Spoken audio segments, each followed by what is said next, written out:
Assalamualaikum warahmatullahi wabarakatuh. Selamat siang anak-anak. Ketemu lagi dengan pembelajaran bahasa Indonesia. Semoga kalian selalu diberikan kesehatan.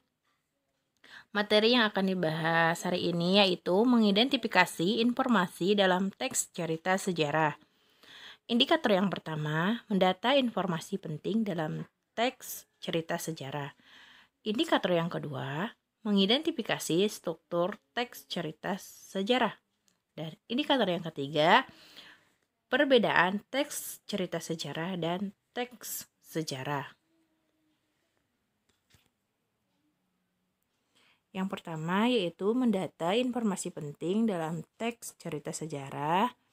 Di sini adalah informasi penting sebuah teks cerita sejarah atau novel sejarah berkaitan dengan unsur instruknya. Unsur instruknya tersebut meliputi latar, tokoh, dan pusat pengisahan sejarahnya. Di sini ada pengertian teks cerita sejarah merupakan teks yang menjelaskan dan menceritakan tentang fakta dan kejadian masa lalu yang menjadi latar belakang terjadinya sesuatu yang mempunyai nilai sejarah. Jadi di sini menceritakan tentang masa lalu tetapi di dalamnya harus disertai fakta. Nah, ciri-cirinya yaitu disajikan secara kronologis atau urutan peristiwa atau kejadian. Yang kedua, bentuk teks cerita ulang. Yang ketiga, struktur teksnya orientasi, urutan peristiwa, dan reorientasi. Yang keempat, sering menggunakan konjungsi temporal yaitu dan berisi fakta. Di sini ada struktur teks cerita sejarah. Struktur teks cerita sejarah memiliki kesamaan struktur dengan novel pada umumnya. Struktur pembentuk novel tersebut terdiri atas pengenalan atau orientasi. Di bagian ini, pengarang memperkenalkan setting, cerita baik, waktu, tempat, maupun peristiwa. Selain itu, orientasi juga dapat disajikan dengan mengenalkan para tokoh, menata adegan, dan hubungan antar tokoh. Nah, yang kedua yaitu pengungkapan peristiwa. Jadi di sini disajikan peristiwa awal yang menimbulkan berbagai masalah, pertentangan, ataupun kesukaran-kesukaran bagi para tokohnya.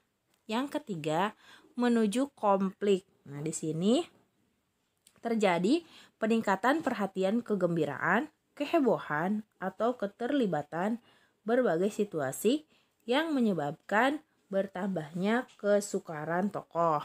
Nah, yang keempat di sini ada komplikasi. Bagian ini disebut pula sebagian klimaks. Inilah bagian cerita yang paling besar dan menebarkan.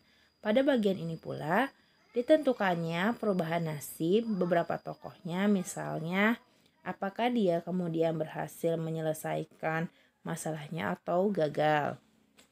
Yang kelima yaitu penyelesaian atau evaluasi. Nah, sebagai akhir cerita, pada bagian ini berisi penjelasan ataupun penilaian tentang sikap, nasib-nasib yang dialami tokohnya. Setelah mengalami peristiwa puncak itu, pada bagian ini pun sering pula dinyatakan wujud akhir dari kondisi ataupun nasib akhir yang dialami tokoh utama. Nah, yang terakhir di sini ada koda. Koda ini bagian berupa komentar terhadap keseluruhan isi cerita yang fungsinya sebagai penutup. Nah, komentar yang dimaksud bisa disampaikan langsung oleh pengarang atau dengan mewakilkannya pada seorang tokoh. Hanya saja, tidak setiap novel memiliki koda. Bahkan novel-novel modern lebih banyak menyerahkan simpulan akhir cerita itu kepada para pembacanya. Mereka dibiarkan menebak-nebak sendiri penyelesaian ceritanya itu seperti apa. Yang terakhir, perbedaan teks sejarah dan teks sejarah. Di sini kalian bisa Lihat sendiri perbedaannya. Kalau misalkan teks cerita sejarah itu tokohnya tidak nyata, sedangkan teks sejarah nyata isinya yang teks cerita sejarah yaitu banyak menyelipkan atau mengandung kejadian lain yang tidak nyata, sedangkan teks sejarah berdasarkan fakta yang nyata. Sumbernya yaitu teks cerita sejarah sebagian besar merupakan karangan penulis, sedangkan teks sejarah seluruhnya berasal dari dokumen sejarah dan tokoh-tokohnya terlibat relevan. Dan yang terakhir fungsinya yaitu teks cerita sejarah atau novel sejarah sebagai karya sastra untuk seni, sedangkan teks sejarah sebagai karya ilmiah untuk ilmu pengetahuan. Materi hari ini cukup sekian, kurang lebihnya mohon maaf. Wassalamualaikum warahmatullahi wabarakatuh.